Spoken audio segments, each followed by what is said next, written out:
नमस्कार दोस्तों, हर हर महादेव शिव, ओम नमः शिवाय, श्री शिवाय नमस्ते। दोस्तों, अगर आप हमारे चैनल पर नए हैं तो हमें सब्सक्राइब जरूर कर ले ताकि आने वाली वीडियो आपको जल्दी से मिल सके। 10 सितंबर रविवार को भाद्रपद माह की अजा एकादशी का व्रत रखा जाएगा। मान्यता है कि इस एकादशी व्रत की कथा के श्रवण मात्र से ही अश्वमेध यज्ञ के फल की प्राप्ति हो जाता है। इस दिन सूर्योदय पर व्रत की शुरुआत हो जाती है और अगले दिन द्वादशी तिथि पर इसका समापन होता है। इस साल अजा एकादशी का व्रत बेहद शुभ संयोग लेकर आ रहा है, जिससे इस दिन का में वह 2 गुना हो गया है। आज के दिन हम जो भी उपाय करते हैं उसका करोड़ों गुना मिलता है। गुरु जी कहते हैं कि हमें किसी भी एकादशी के दिन एक घी का दीपक जरूर जलाना चाहिए। एक दीपक माता लक्ष्मी के आगे प्रज्वलित करना चाहिए और एक दीपक मुख्य द्वार पर आपको जलाना चाहिए। गुरु जी कहते हैं कि अगर हम किसी भी शुभ तिथि पर ये दोनों दीपक जलाते हैं तो माँ लक्ष्मी अवश्य ही हम पर प्रसन्न होती है। हमारे घर में कभी भी धन धान्य की कमी नहीं रहती है। शाम के समय 6 से 8 बजे माँ लक्ष्मी साक्षात सभी के घरों में विचरण करती है। इस वीडियो को ध्यान से देखिए, इसमें हमने बताया है दीपक को कैसे और कौन सी जगह पर जलाना चाहिए जिससे आपकी सभी मनोकामनाएं पूरी हो सके। ध्यान से सुने, पूरा सुने, आधा अधूरा सुना हुआ कभी लाभ नहीं देगा। चलो चलते हैं, सुनते हैं। जगह पर चुपचाप एक दीपक जलाकर छोड़ दें, इससे मृत्युदंड, पितृदोष, महाकाल सर्प दोष, नजर दोष, शनि दोष, राहु दोष सब कुछ खत्म, किस्मत पर लग जाएंगे 4 चांद। माता लक्ष्मी दौड़ी दौड़ी चली आएंगी, कंगाल भी होंगे धनवान। दोस्तों, आज हम आपको बताएंगे दीपक जलाने की कितनी ज्यादा फायदे आपको अपने जीवन में मिलते हैं और किस प्रकार आपको दीपक जलाना चाहिए, कौन सी दिशा में, जिससे आप बहुत ज्यादा तरक्की प्राप्त कर सकें और अपने जीवन में सभी बाधाओं को खत्म कर सके। सबसे पहली बात तो आपको ध्यान में रखनी चाहिए कि अपने घर के मंदिर में रोजाना ही आपको दीपक जलाना चाहिए। कभी भी ऐसा नहीं होना चाहिए आपने दीपक जलाया हो, क्योंकि घर के मंदिर में रोजाना दीपक जलाना बहुत ही जरूरी होता है। इसी से आपके घर से सभी नेगेटिव एनर्जी है। अगर आप कोई भी दीपक नहीं जलाती हैं घर के मंदिर में या फिर अपने घर में शाम के समय, तो इससे आपके घर का वातावरण बहुत ज्यादा निगेटिव तो होता ही है कि घर की परेशानी भी बहुत ही ज्यादा बढ़ने लगती है। घर का मुखिया होता है, उसे बहुत ज्यादा ही मेहनत करनी पड़ती है। इसकी वजह से परेशानी, डिप्रेशन और टेंशन में घर का मुखिया पहुंच जाता है।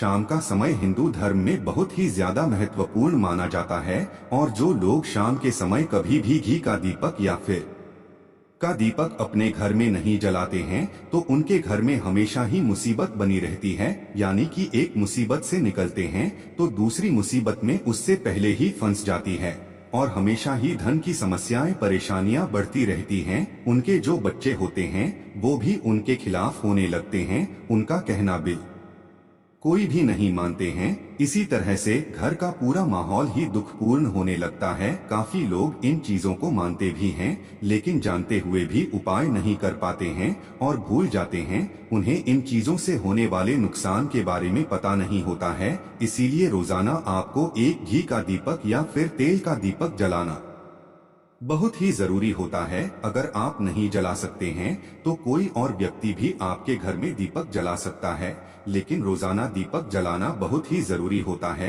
इसी से आपकी सभी नेगेटिव एनर्जी से हमेशा बाहर रहती है। दोस्तों, शाम का समय ऐसा होता है जिससे समय नकारात्मक ऊर्जा यह बहुत ही ज्यादा प्रबल होती है और आपके घर में प्रवेश कर जाती है। ऐसे में अगर आप घर में या घर के मंदिर में दीपक नहीं जलाते हैं तो नेगेटिव एनर्जी आपको बहुत ही ज्यादा परेशान करती है, आपके सभी काम बिगाड़ने लगती है। जिस समय सूरज डूब जाता है उसी समय ये नेगेटिव एनर्जी ज्यादा प्रबल हो जाती है। उसी समय आपको मुंह हाथ पैर धोकर दीपक जलाना चाहिए। अगर आप खुद नहीं कर सकते हैं तो कोई और व्यक्ति भी आपके लिए ऐसा कर सकता है। दोस्तों, अब जिस घर में बहुत सारे लोग बीमार रहते हैं या फिर बीमारी कभी भी ठीक नहीं होती है तो यह भी एक संकेत होता है कि आपके घर में बहुत ही ज्यादा नकारात्मक ऊर्जा है जो परेशानियों को, बीमारियों को, मुसीबतों को बहुत ही ज्यादा बढ़ा रही है।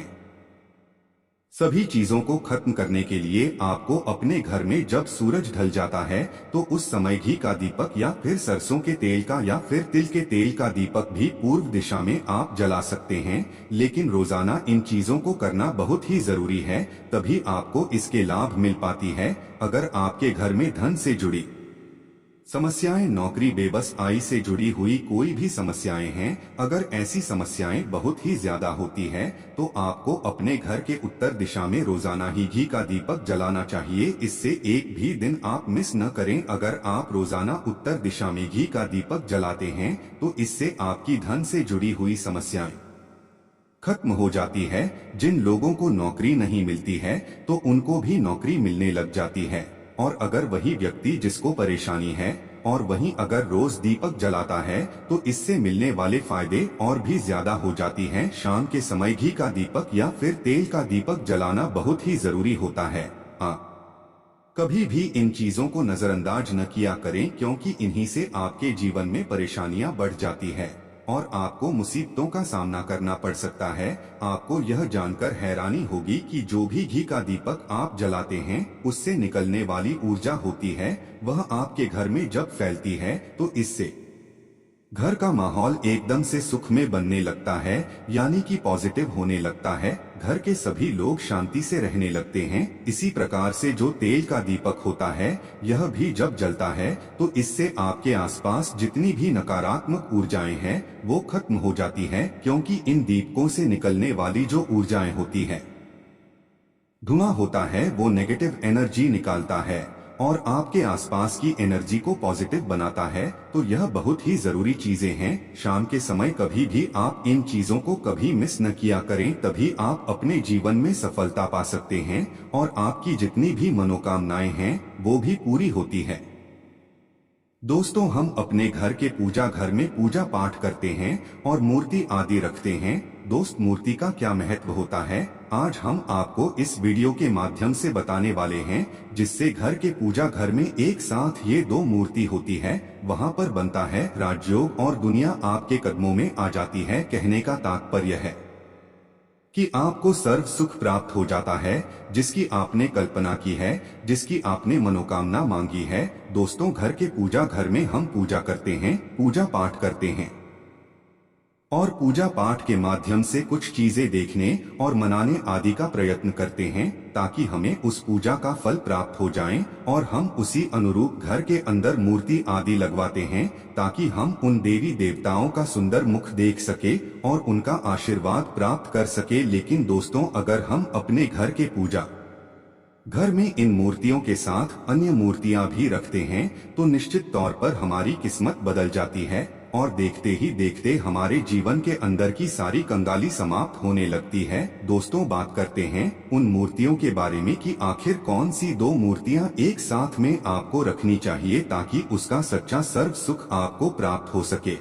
और सबसे पहले अगर हम किसी मूर्ति की बात करें तो दोस्तों, अगर आप श्री कृष्ण के भक्त हैं और बाल गोपाल की मूर्ति रखते हैं, तब आपको भगवान श्री कृष्ण के साथ माता रानी राधा जी की मूर्ति भी आपको जरूर रखनी चाहिए। दोस्तों, या भगवान कृष्ण की अगर आपके घर में तस्वीर है तो उसके साथ ढांचे की भी तस्वीर संयुक्त जोड़े के रूप में आपको लेकर आनी चाहिए। दोस्तों, यह प्रेम और एकता की एक ऐसी अनोखी मिसाल है कि जिस घर में इन दोनों की तस्वीरें होती है तो समझ लीजिए उस घर के अंदर किसी भी प्रकार का गृह क्लेश नहीं होता है। दोस्तों, पति पत्नी और परिवार जनों के बीच परस्पर प्रेम रहता है और घर में धन धान्य में अपने आप ही वृद्धि होती है। इसीलिए यह जरूरी माना गया है, अगर आप भी इन मूर्तियों को रखते हैं तो निश्चित तौर पर आपके जीवन में अपने आप ही फायदा प्राप्त हो जाएगा। दोस्तों, कई लोग अपने घर में माता लक्ष्मी की पूजा करते हैं तो सोचते हैं कि भगवान विष्णु की भी पूजा करें या न करें, या फिर उनकी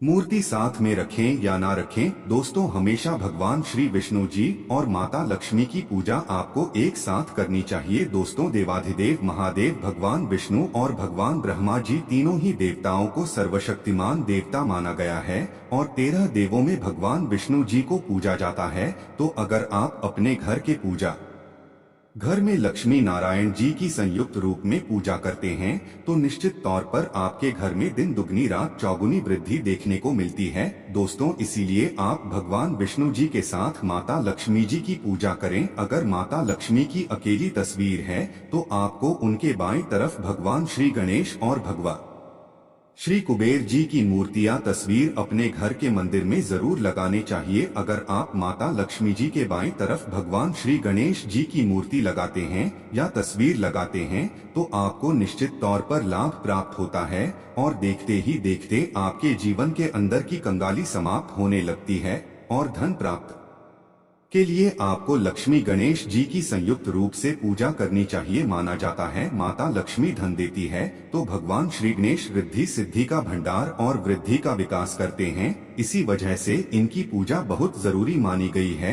दोस्तों, कई लोग पूछते हैं कि अपने घर में हनुमान जी की तस्वीर मूर्ति रखें या ना रखें, या उनकी पूजा करें या न करें। दोस्तों, आपको निश्चित तौर पर हनुमान जी के अन्य देवी देवताओं के साथ में भी आप मूर्ति या तस्वीर रख सकते हैं। किसी प्रकार की कोई दो राय नहीं है कि आपके ऊपर हनुमान जी क्रोधित होंगे या नहीं होंगे। दोस्तों, इसके अलावा आप प्रभु श्री राम की तस्वीर वीर भी अपने घर के पूजा घर में रखते हैं तो आप हनुमान जी की तस्वीर रखें या ना रखें, हनुमान जी महाराज के निमित्त किसी भी प्रकार की पूजा पाठ करना हो तो आप प्रभु श्री राम से कहे। दोस्तों, भगवान श्री राम के प्रिय भक्त हनुमान महाराज है और निश्चित तौर पर आपको उतना ही आशीर्वाद प्राप्त होता है जितना कि आपको है।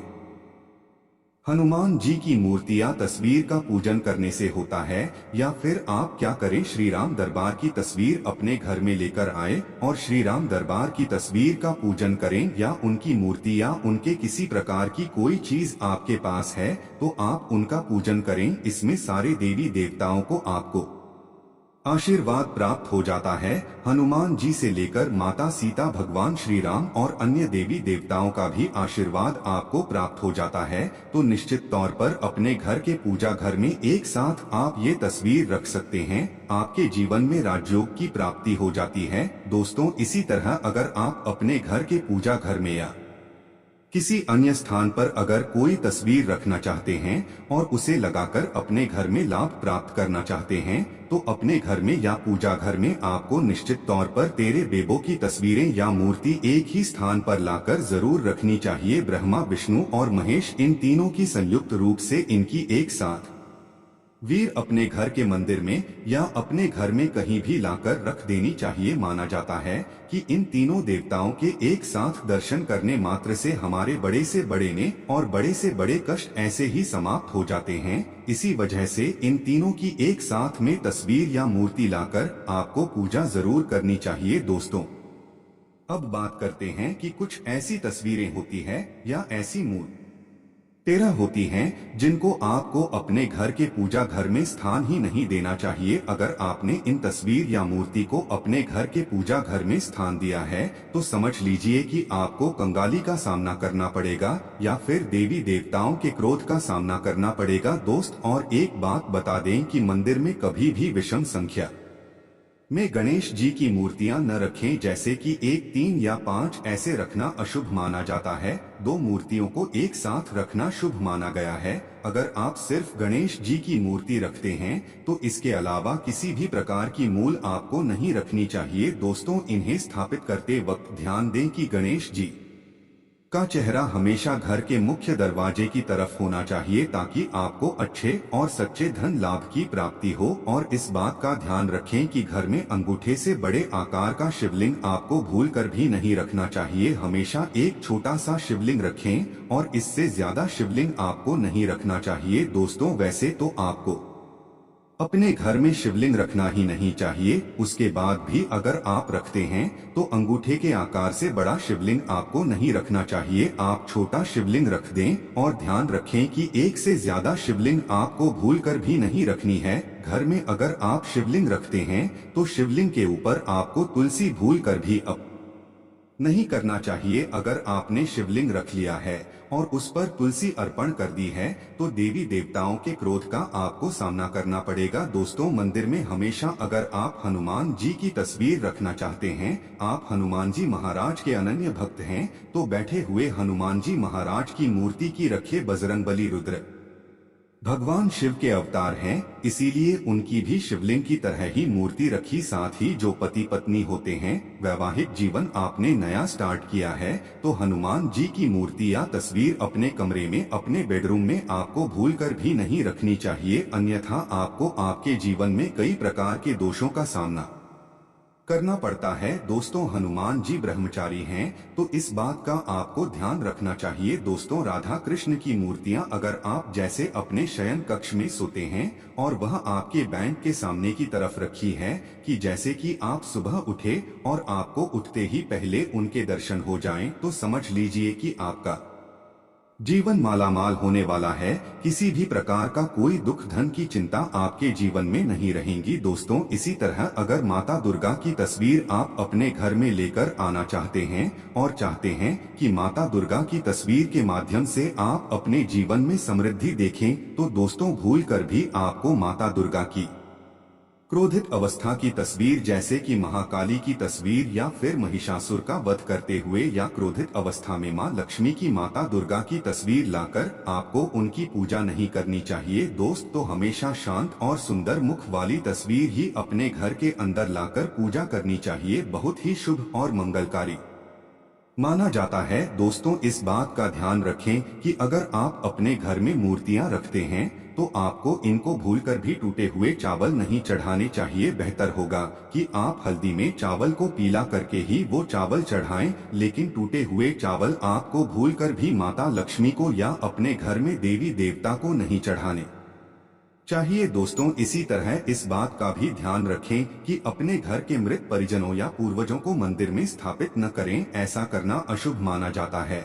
और अगर आप ऐसा लगातार कर रही है तो निश्चित तौर पर आपके परिवार के ऊपर दोष लग सकता है और पितरों का भी दोष लग सकता है। पितरों की पूजा एक अलग स्थान पर की जाती है, घर के मंदिर में उनको स्थापित नहीं किया जाता है। दोस्तों, इसी तरह भगवान की तस्वीर या भगवान शनिदेव की, राहु केतु के इस प्रकार की तस्वीरें अपने घर में ही नहीं लेनी चाहिए। प्रतीकात्मक रूप से आप घर के पानी रखने के स्थान पर उनकी पूजा कर सकते हैं, क्योंकि इनकी साधना तंत्र मंत्र और वे विशेष महत्व द्वारा की जाती है। घर के अंदर आप ऐसे ही इनकी पूजा पाठ आप नहीं कर सकते हैं। इनकी पूजा पाठ में अगर किसी प्रकार की कमी रह जाती है तो उनको बहुत ज्यादा क्रोध आ जाता है। इनके क्रोध का आपको सामना करना पड़ता है। इसी वजह से आपको इस प्रकार की तस्वीर या मूर्ति या अपने घर के नहीं रखना चाहिए। और जो पहले हमने आपको बताया उस प्रकार की तस्वीरें तो निश्चित तौर पर आप रखकर अपने जीवन में फायदा प्राप्त कर सकते हैं। दोस्तों, अगर आप भगवान भोलेनाथ से प्यार करते हैं तो कमेंट बॉक्स में लिखें हर हर महादेव, ओम नमः शिवाय।